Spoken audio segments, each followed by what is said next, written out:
समादरणीय धार्मिक सज्जन वृंद,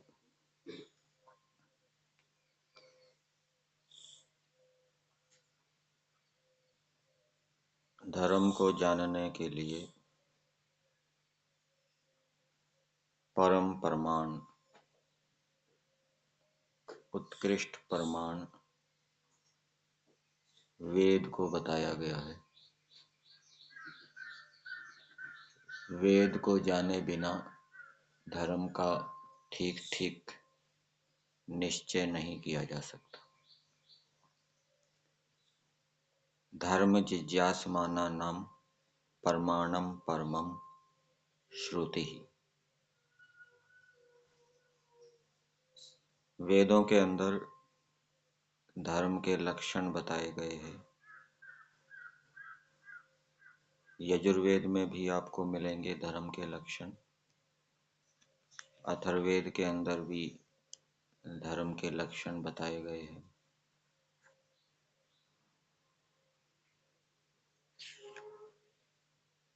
ऋग्वेद आदि भाष्य भूमिका में वेदोक्त धर्म विषय में अथर्ववेद का एक मंत्र दिया है जिसमें धर्म के लक्षण बताए हैं, धर्म का वर्णन किया गया है। ब्रह्म च क्षत्रम च राष्ट्रम च विशश्च द्विषिश्च यशश्च वर्चश्च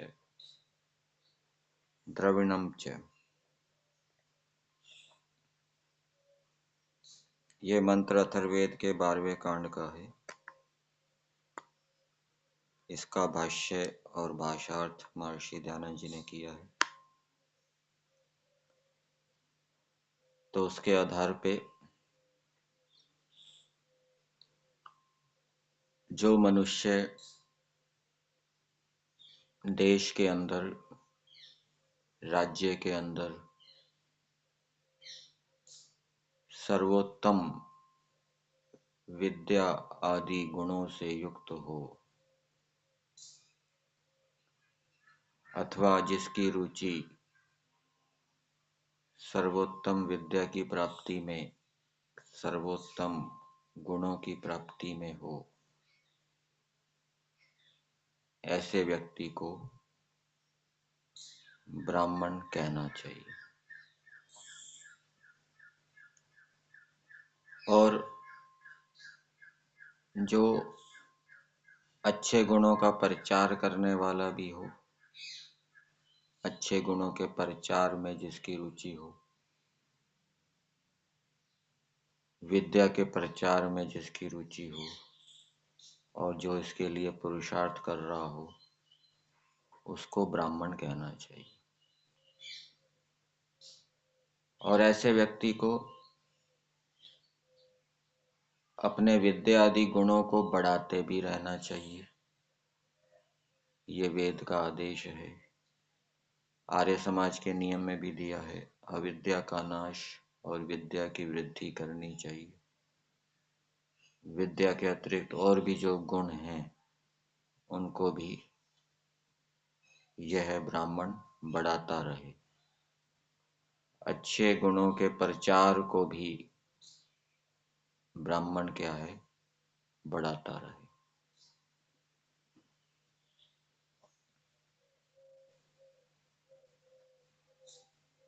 फिर दूसरा बताया क्षत्रम च, जो व्यक्ति व्यवहार करने में चतुर हो,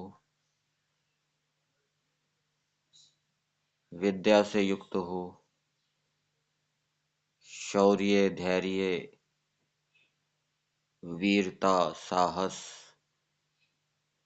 पराक्रम आदि गुणों की प्राप्ति में जिसकी रुचि हो और उसके लिए पुरुषार्थ कर रहा हो, उसको क्षत्रिय कहना चाहिए। और उसको अपने इन गुणों को अर्थात चतुराई को, शूरता को, धीरता को, वीरता को, विद्या को बढ़ाते रहना चाहिए। क्षत्रिय के लिए भी विधान किया गया है कि वो भी पढ़ता पढ़ाता रहे। तो वो पढ़ता पढ़ाता रहेगा तो उसकी विद्या बढ़ती रहेगी।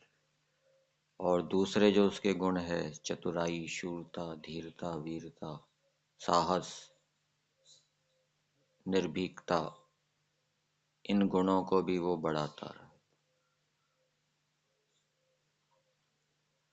और राष्ट्र के विषय में बताया कि राजा को राष्ट्र कैसे बनाना चाहिए। सज्जनों की सभा बनानी चाहिए, धार्मिकों की सभा बनानी चाहिए, और उस सभा में अच्छे अच्छे नियमों के द्वारा राज्य को सब सुखों से युक्त करना चाहिए, सब शुभ गुणों से युक्त करना चाहिए। ये राज्य के विषय में बताया। राजा का ये धर्म है कि वो धार्मिकों की सभा बनाकर, सत्पुरुषों की सभा बना के उसमें अच्छे अच्छे नियम बनाए, उन नियमों को क्रियान्वित करे, और क्रियान्वित करके अपने देश को, अपने राष्ट्र को सब सुखों से युक्त करे, शुभ गुणों से युक्त करे,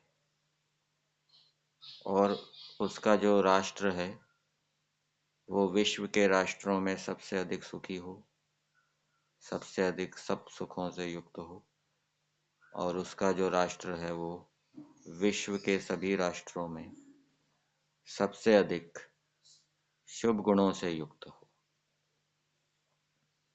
ये राजा को हमेशा करते रहना चाहिए। इसमें पुरुषार्थ, प्रयत्न सदैव करते रहना चाहिए। विशश्च, और प्रजा के विषय में बताया, राजा का ये भी कर्तव्य है, क्षत्रिय का ये भी धर्म है कि उसके राज्य में जो व्यापारी हैं, किसान हैं,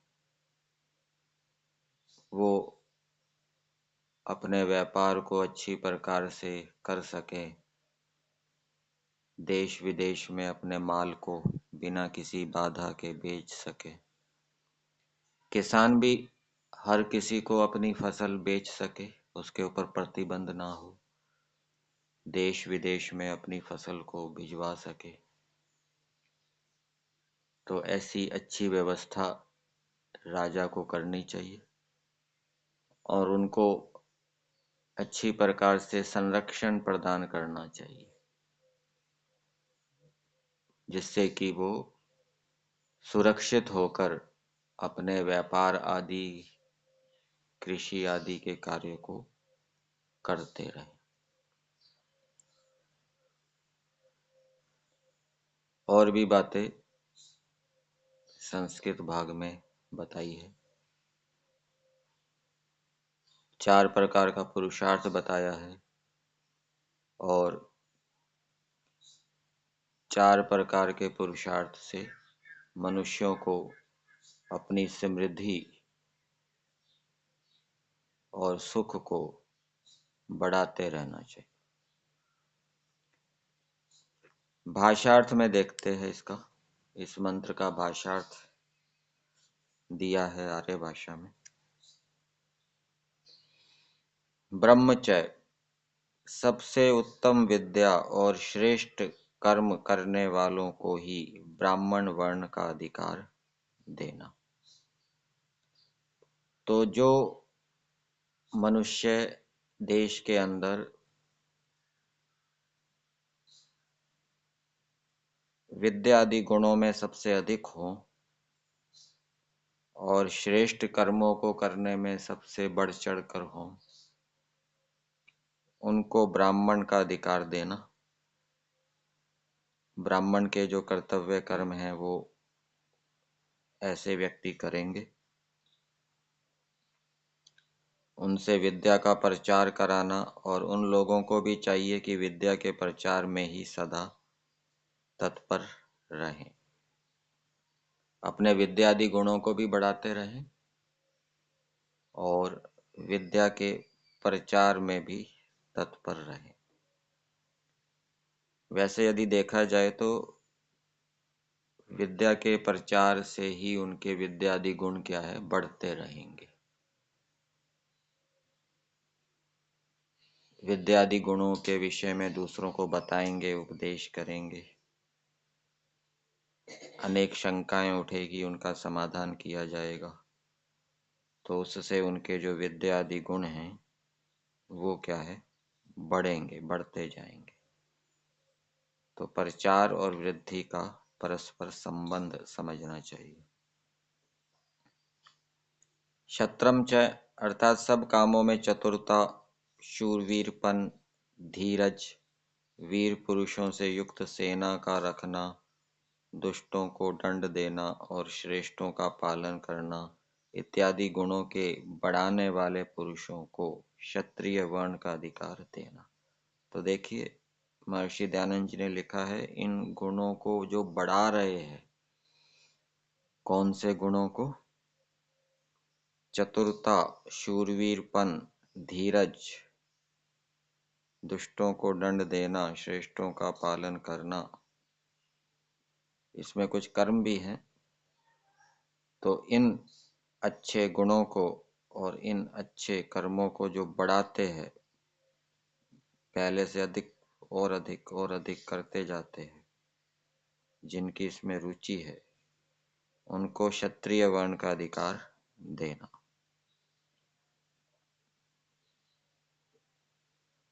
फिर राष्ट्रमचय के विषय में बताया, श्रेष्ठ पुरुषों की सभा के अच्छे नियमों से राज्य को सब सुखों से युक्त करना। सब सुख कौन से, ये प्रश्न उत्पन्न होगा। देश को सब सुखों से युक्त करना।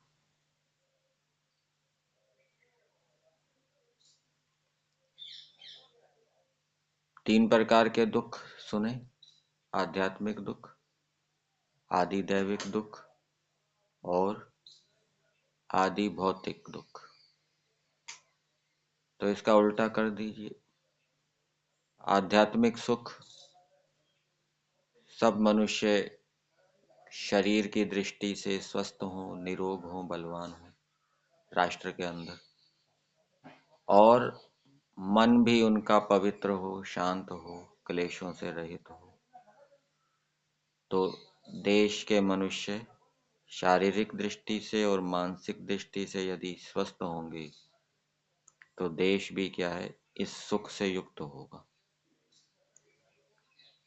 आदि भौतिक सुख अर्थात देश के अंदर, राष्ट्र के अंदर कोई चोर ना हो, आतंकवादी ना हो, बेईमान ना हो, गड़बड़ी करने वाला ना हो, रिश्वत लेने वाला ना हो, ये सुख, दूसरे प्राणियों से सुख उनको मिले। और आदि दैविक सुख, अकाल ना पड़े, आंधी ना आए, तूफान ना आए, बाढ़ आदि ना आए, तो इस प्रकार की व्यवस्था राजा को करनी चाहिए। और आ भी सकते हैं, संभावना भी है, तो उसके लिए पूरी तैयारी रखनी चाहिए, जिससे कि इन आपदाओं का मुकाबला किया जा सके।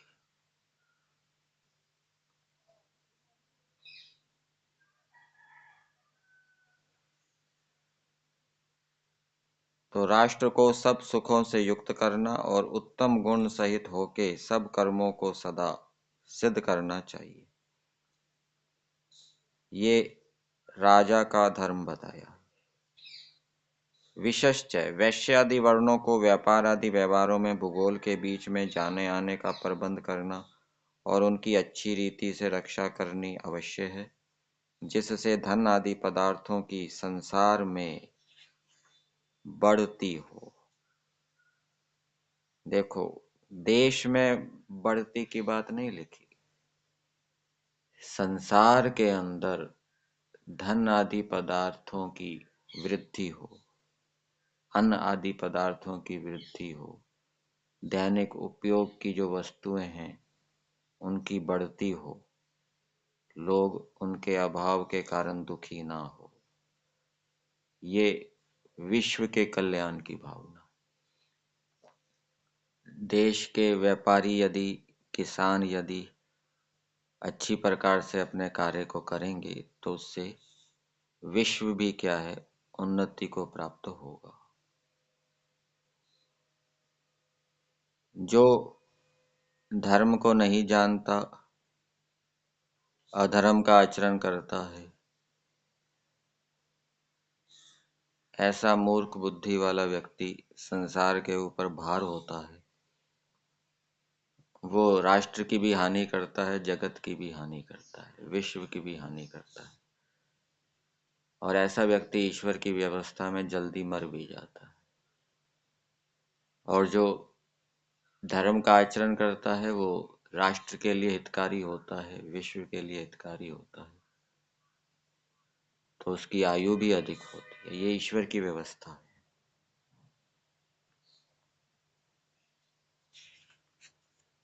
त्रिविशिष्ट पृष्ठ संख्या 84 में दिया है, सब मनुष्यों में सब दिन सत्य गुणों ही का प्रकाश करना चाहिए।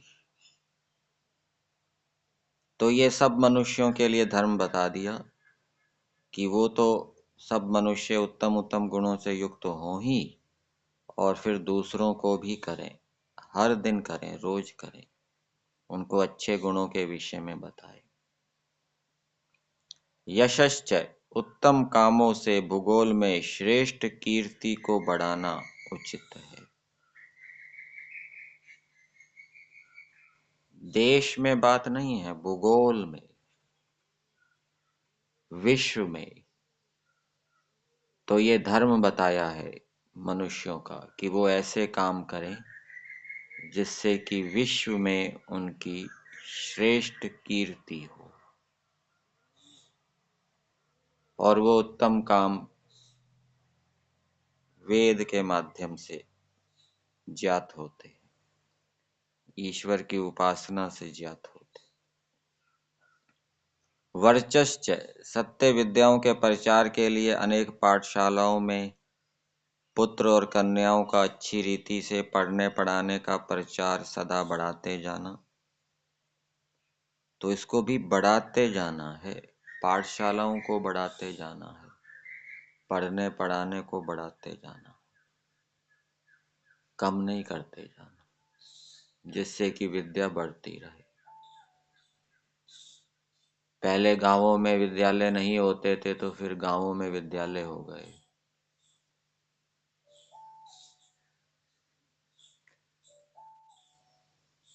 पहले एक विद्यालय था, फिर दो हो गए, फिर पांच हो गए, पांच विद्यालय, फिर और विद्यालयों की संख्या बढ़ती गई। चिकित्सालयों की संख्या भी बढ़ती जाए। पहले एक हॉस्पिटल था, फिर दो हॉस्पिटल हो गए, जिससे कि लोग सरलता से अपना इलाज कराते रहे, कोई उनको कठिनाई ना हो। तो ये बढ़ाते रहना चाहिए। यातायात की सुविधाओं के लिए भी सड़कों को भी बढ़ाते रहना चाहिए। विद्यमान सड़कों को और अधिक बढ़िया बनाना चाहिए, 4 लेन से 6 लेन, जिससे कि यातायात में कोई कठिनाई ना हो, सुविधा पूर्वक यातायात कर सके। तो ये विद्या के विषय में बताया। सत्य विद्याओं के प्रचार के लिए अनेक पाठशालाओं में पुत्र और कन्याओं का अच्छी रीति से पढ़ने पढ़ाने का प्रचार सदा बढ़ाते जाना चाहिए। द्रविणम च सब मनुष्यों को उचित है कि पूर्वोक्त धर्म से अप्राप्त पदार्थों की प्राप्ति की इच्छा से सदा पुरुषार्थ करना, धर्म से प्राप्त करने का पुरुषार्थ करना चाहिए, अधर्म से नहीं।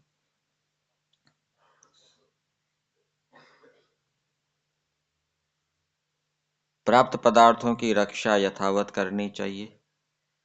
जो विद्या प्राप्त कर ली, जो गुण प्राप्त कर लिए, उनका अभ्यास करते रहना चाहिए, उन गुणों का अभ्यास करते रहना चाहिए, जिससे कि उनकी रक्षा होती रहे। उनका अभ्यास छोड़ देंगे गुणों का तो वो नष्ट हो जाएंगे। रक्षा किए पदार्थों की सदा बढ़ती करना, उनको बढ़ाना भी चाहिए। और सत्य विद्या के प्रचार आदि कामों में बढ़े हुए धन आदि पदार्थों का खर्च यथावत करना चाहिए। तो महर्षि दयानंद जी की देखो कितनी उत्कंठा थी, तीव्र इच्छा थी कि वेद विद्या का प्रचार विश्व के अंदर बढ़ता रहे। इस प्रकार के पुरुषार्थ से धन धान्य आदि को बढ़ा के सुख को सदा बढ़ाते जाओ। इस मंत्र का अर्थ संस्कार विधि में भी दिया है। गृहस्थ आश्रम प्रकरण में भी धर्म के विषय में बताया है, वहां पर भी ये मंत्र दिया है। और वहां पर इसका अर्थ दिया है, हे गृहस्थ आदि मनुष्यों, तुमको योग्य है कि ब्रह्मचर्य, पूर्ण विद्या आदि शुभ गुण युक्त मनुष्य और सबके उपकारक शम दम आदि गुण युक्त ब्रह्मकुल।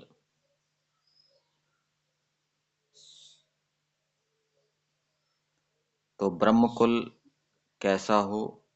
ब्रह्मकुल अर्थात ब्राह्मण कैसे हों? वो सबका उपकार करने वाले हों, शमदम आदि गुणों से युक्त हों और पूर्ण विद्या आदि शुभ गुणों से युक्त हों। शत्रम च, विद्या आदि उत्तम गुण युक्त तथा विनय और शौर्य आदि गुणों से युक्त क्षत्रिय कुल। यहाँ विनय का अर्थ न्याय लेना चाहिए। न्याय आदि गुणों से युक्त हो, वो अन्याय ना करें। राष्ट्रम च, राज्य और उसका न्याय से पालन। विशश्च, उत्तम प्रजा और उसकी उन्नति। उत्तम प्रजा और उसकी उन्नति अर्थात उत्तम प्रजाओं की उन्नति करते रहना चाहिए, उत्तम प्रजाओं को बढ़ाते रहना चाहिए, निकृष्ट प्रजाओं को घटाते रहना चाहिए। द्विशिश्च, सद्विद्या आदि से तेज, आरोग्य, शरीर और आत्मा के बल से प्रकाशमान और इसकी उन्नति से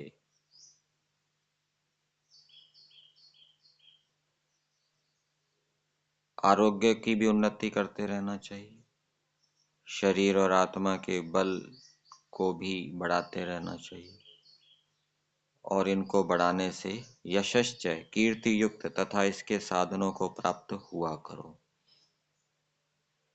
वर्चश्च, पढ़ी हुई विद्या का विचार और उसका नित्य पढ़ना, ये भी धर्म का लक्षण है। जो विद्या पढ़ी है उसके ऊपर विचार करना चाहिए और उसको नित्य पढ़ते रहना चाहिए। द्रविणम च, द्रव्य उपार्जन,